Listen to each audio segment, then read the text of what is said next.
refused to see me because in Space Hunter, I played a character. My head was shaved, and I was sort of, pumped up, and he didn't believe that I could.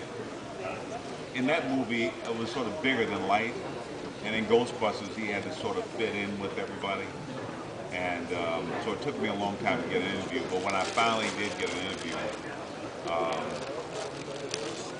it went very well. So they put me on tape. And then they asked me to come back again, so they could put me on tape. So I went back again, and then they said, we really like Ernie, but can he come back again so we can put him on tape? So I went back again, they put me on tape. And then they waited around about a month and a half, and then they called and said, we'd like to do a screen test. So I went and did a screen test. And then they said, will he come back again so we can put him on tape? So I went back again. And then they said, we really like Ernie, but we want to see some people in New York. So then I waited around, and finally, I got a shot. And it was a learning experience. Ghostbusters wasn't the happiest time. I'm happy. The happiness came after the movie, but it was not an easy shoot. It was difficult. Well, I mean, it was shooting in New York in the winter. It was rough. The second movie was a lot of fun because I knew everybody and we all liked each other. First one was difficult. Yeah, so that's my life, yeah. So I don't know any actors here, any guys want to be actors? No directors, producers.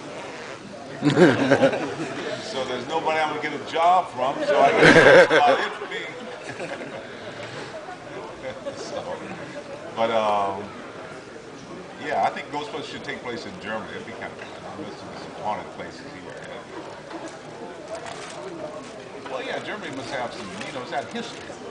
Yeah, ghosts, yeah. I mean, they drove me from Berlin to Essen, which is a long drive. Saw a lot of trees. It's like trees forever. It's a lot of trees. And then every time you get close to a town, they have these walls, so you get to see the town. It's like walls. And then you see trees. So there got to be some ghosts somewhere. Whenever there are trees, there's always something weird. But yeah, so that's about it. Like I said, I've been acting for about 45 years, and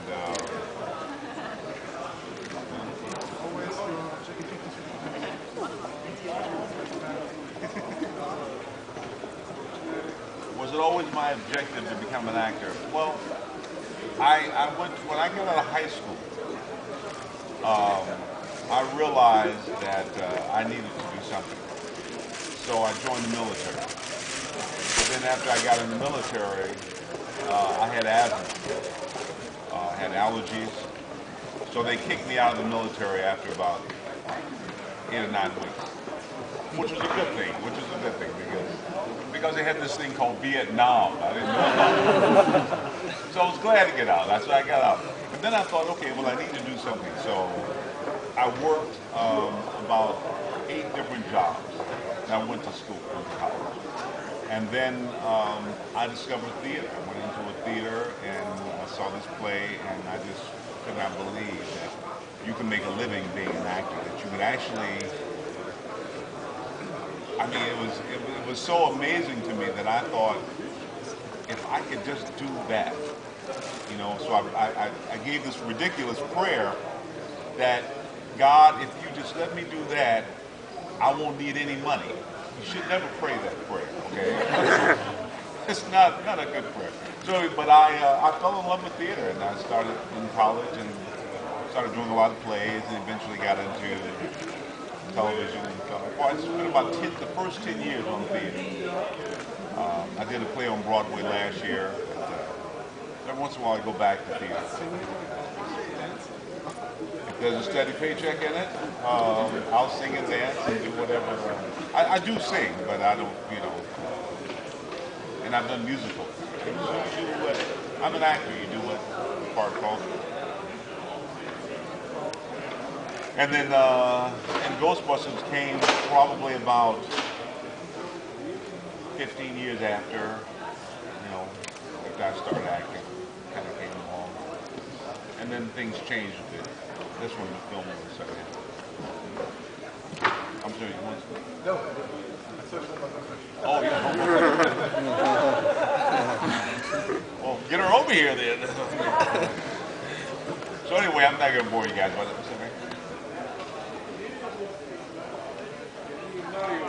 The funniest guy? Who's the funniest guy I've ever worked with? Behind the scenes? Geez, I don't know. Bill Murray was fun, but he was kind of, for as many fun times, he had some not so funny times. So it didn't balance out too well. John Candy, I like John a lot. John, we did a movie called Going Berserk. I played a dead guy. Yeah, well, he was driving a limousine in the story. I don't know if you guys ever saw it, but and he gets parking tickets. So finally, he gets arrested for parking tickets, and they put him in jail, and he has to go to court in the back of a wagon, and he's handcuffed to me. But I'm a mass murderer who's going to court, and I've made up my mind I'm going to break out of jail.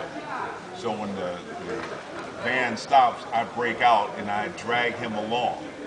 So he has to go on this adventure with me, this murder, and they're looking. So then I go to my girlfriend's house, and we have a big fight. And then she and I start to make out. So he's on the other side of the door. So he's slamming against the door while we make out. And then I die. She screams, and oh my God, and he says, oh, and then I die. So now he has his body he has to carry around. So for a large part of the movie, I'm just dead guy.